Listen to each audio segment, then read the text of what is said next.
This is by far the hardest I've ever worked on an iOS beta video. iOS 13 Beta 5 is here and it brings with it the most features I've ever seen going from one beta to another.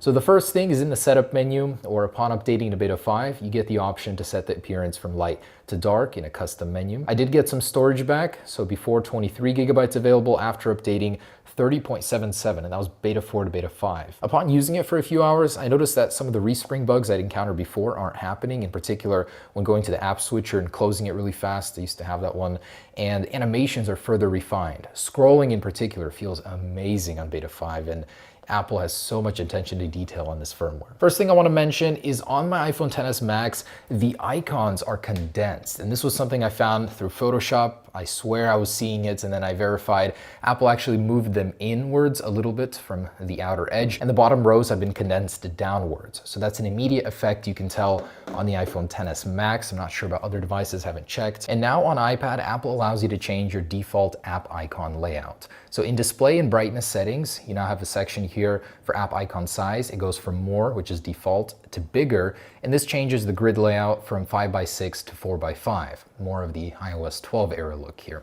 It also gets rid of the widgets page, so you no longer have access to that by default on the front, and the layout's the same in vertical view. Also on the home screen, you're now allowed to pin more than 2 favorites here. Previously, it restricted you. At the bottom of the widgets page, Apple has also updated the weather icons. They now stand out a little bit more. And now with dark mode enabled on the iPad, the Apple Pencil, little prompt up there, now conforms to the dark mode look. In the slide overview on iPad, you can now swipe both ways. Previously, it was limited just to the left. And now you can make your cursor even smaller. Apple has added an additional stop here for a smaller cursor size. Now on all non-3D Touch devices in Messages, Apple has added a peek function when long pressing on a conversation. This is what you previously got. In the status bar, the LTE, 5G, 4G, whatever you have logo has been made larger, bolder to match the sizing of the battery and status bar icons. A few changes to the volume HUD. As you can see, now it's taller and slimmer. So not as wide. Apple is adjusting that.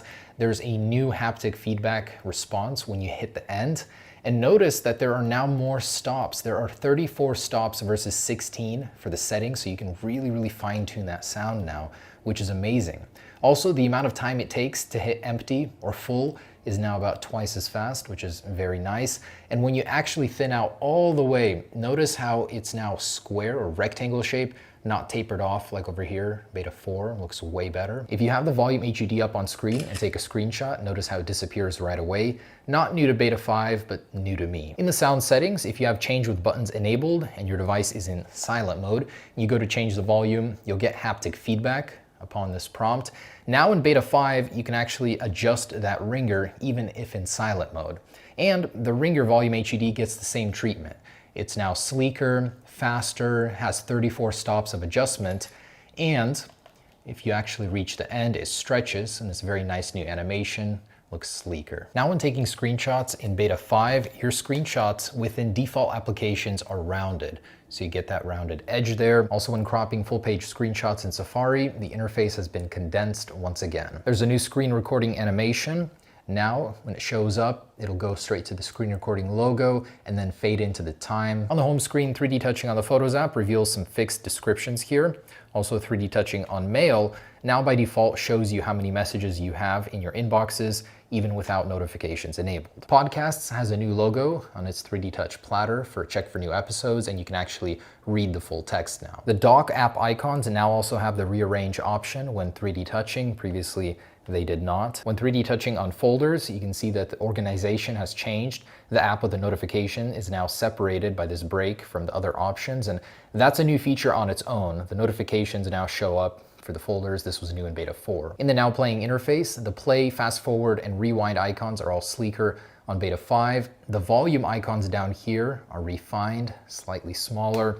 And going over here into the HomePod selection, the check mark is now different. Also, the text for speakers and TV has been moved all the way to the left. Very subtle. Missed this in Beta 4. There's a new icon when you have dual AirPods or dual audio set up in the control center. You can actually 3D touch on the volume platter and adjust the volume independently for each device. Wherever applicable in iOS, whenever searching, if you have a segmented search results area right here, you can actually swipe the bar. Previously, you could not. A few changes in music. When dragging the seeker, you no longer have the timestamp on top of it. They're to the left left and to the right, and they're responsive now, so they bounce up and down, which is very cool. Also, the text no longer blurs out for the titling up top. In music, the Sync Your Library splash screen is now adjusted to fit your display, no longer cut off. And when a song has no lyrics, the lyrics button is now grayed out. Previously, you could click on it. When 3D touching on a song in music, the interface here is now grouped, different, much like the share sheet, and the Suggest Less Like This icon has been updated. The share sheet in iOS has been revamped completely. Now everything is grouped in different sections instead of being this jumbled mess. Up top, you can pin your favorites. And down here, Manage has been replaced with Edit Actions. So as you can see, this kind of explains the grouping better here. Let's say I want AirPlay up top and then Print, and that's now my favorites. So everything is grouped differently. There's a new icon look. They're not blue anymore, they're black. Not sure if I like that. The little X on the top right is now bolder, just a much friendlier share sheet. Also, the airdrop icon here is bolder, easier to discern. In Safari, the option to open a new tab has returned, thank goodness. The Arrange Tabs by Website option in Safari is now fully legible, where it was cut off in Beta 4. Also, the top bar in Landscape is now translucent in Beta 5. It wasn't before. Also, larger X close buttons in the 3D touch menu and on the actual tabs. When in private mode on Safari, the bottom navigation icons are now black instead of blue. When using Face ID to sign into certain websites, you now get a progress indicator on the bottom. For certain websites in the search bar, you actually get a navigatable header up here, so you can quickly get into the section that you want. On iPad, you now get the option to merge all windows together, especially useful when using split screen view. There's a new HomePod splash screen called Siri for Everyone to set up multiple voices, only accessible to users with HomePod OS 13, which is basically no one right now. The Home app now has 6 new default wallpapers with this texture in the background. Looks pretty neat, although I don't like that they removed the old 3. If you have an AC set up, in the Home app, up here you have one central area now to control the temperature and the fan speed. Previously it was 2 separate ones. In Maps, you now have a slightly tweaked splash screen with a new icon for Look Around. And that new icon for Look Around extends to the Maps application as well. Wherever accessible, it's now even bolder. On iPad, in the Expose view, the top right plus icon has been filled in, and in general, there's a new function here. When you close a window, there's a reopen closed window option. There's a new API change in iOS 13 where, without updating the app, for example in Reddit, the notification badges now appear bolder, larger. And this is gonna happen in any app pretty much with these little toggles. This is an Apple side change. There's a new Animoji hairstyle called Short and Straight with Tussle, and that's what it looks like. Changing from dark or light mode is now animated. A very subtle fade in, not as abrupt. Also, settings has received some refinements. It's now not as spread out, more condensed like before. When selecting a wallpaper, the preview is now rounded, much more pleasing. The bottom controls now respond to dark mode. Also, those buttons are now animated. They flash instead of just fade out, so more discernible. And when changing a wallpaper and you decide to enter dark mode, that wallpaper will now respond, where previously it does not. And when setting it, it now happens way faster. At the same time, look at that. Wi-Fi networks now have an updated check mark as well, becoming congruent in all areas of iOS. In an individual app settings, for example, YouTube, all of the permissions are in one place now instead of being scattered throughout settings. The new FaceTime attention correction feature has been removed from the FaceTime settings for whatever reason. Maybe Apple's gonna work on it some more before releasing. In the keyboard settings, Delete Undoes Slide is now renamed to Delete Slide to Type by Word. In accessibility keyboards, the option for full keyboard access has been removed. That's been integrated by default. And there's a new section here where previously it was grouped differently. It's now called hardware keyboards. In accessibility shortcuts, there's a new dark appearance option, which enables dark mode with a triple tap of your side button or home button. Very cool. The icons in accessibility have been fixed. Previously it was a glitched blue turtle, now they're black. Also in VoiceOver, the grouping has been changed, commands has been brought down to this group, and typing style is now renamed to typing.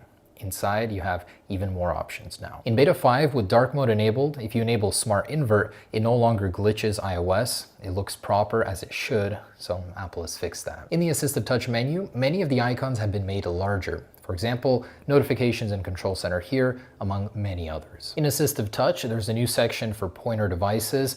The pointing devices has been renamed to just devices, and inside there is a new description here. Also, cursor has been renamed to pointer style, so some reshuffling of options. In the battery settings, the auto brightness suggestions icon is different now. Very small one, but this grabber bar has some updated text, smaller and bolder. In the CarPlay settings, the image now conforms to dark mode. In the About settings, the SIM text has been fixed. In Messages, the peak 3D touch functionality has been removed. Now it's a hold for more info. When attaching a photo in Messages, going on All Photos, Camera Roll has been renamed to All Photos, and Recently Added has been renamed to Recents. And the stickers icon in Messages now conforms to dark mode. In the App Store, if you click on a pop-up, it now covers your status bar, looks cleaner, and the X button now sits higher. Also, the download interface has been cleaned up. It had a bunch of weird lines before.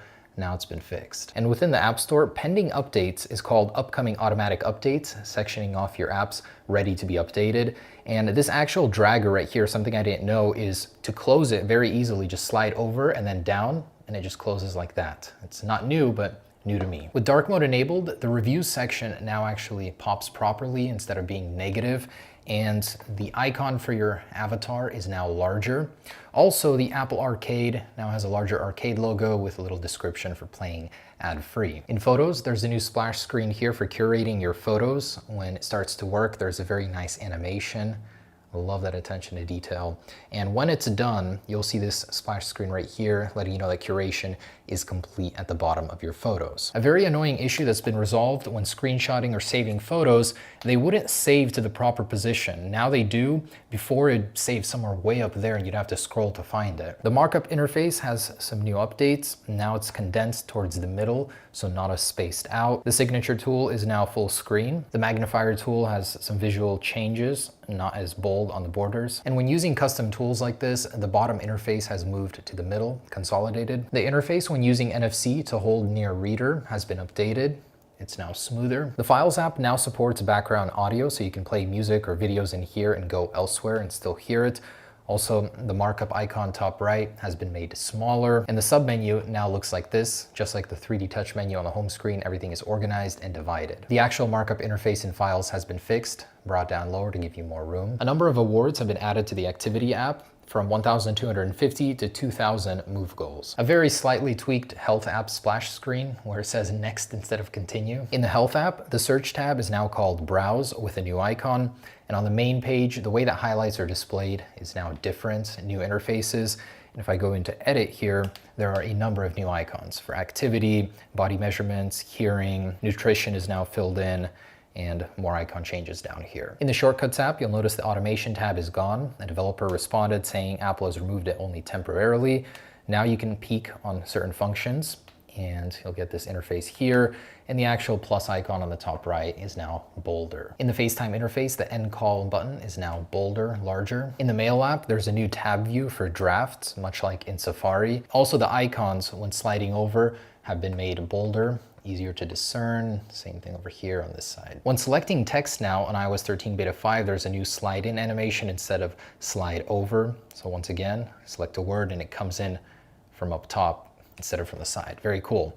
Also, in dictation, you can actually dictate without switching the keyboard. This isn't new to Beta 5, but check this out. Привет, как дела? Как у вас сегодня? It actually translates without changing the keyboard. In the text formatting section of Notes, the icons for insert over here, or tab, are different. And when selecting the options, the actual background color is now more spaced out. In the following section of the News app, the header has a new text design and no longer blurs when scrolling. And the logos in More Info are now larger in News. In Podcasts, only the selected tab is now glowing purple, not all of them like before. In the library section of TV, the splash screen or text is now different when you have no content. The sorted by section in the Files app now has a new icon. A bit hard to see, but in the Find My app, the bottom bar is now translucent in dark mode. In the Face Gallery section of the Watch app, there's new sorting here for the watch faces, and the ones that are the same, you'll notice, have new modules on them.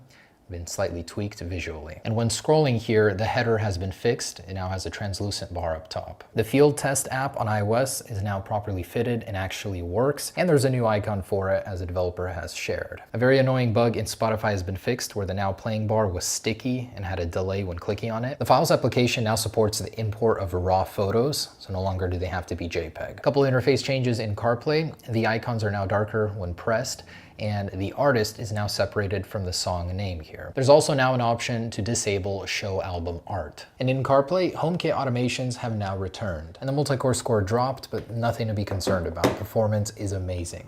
Thanks for watching, guys. There it is, iOS 13 Beta 5. Oh boy, this was exhausting.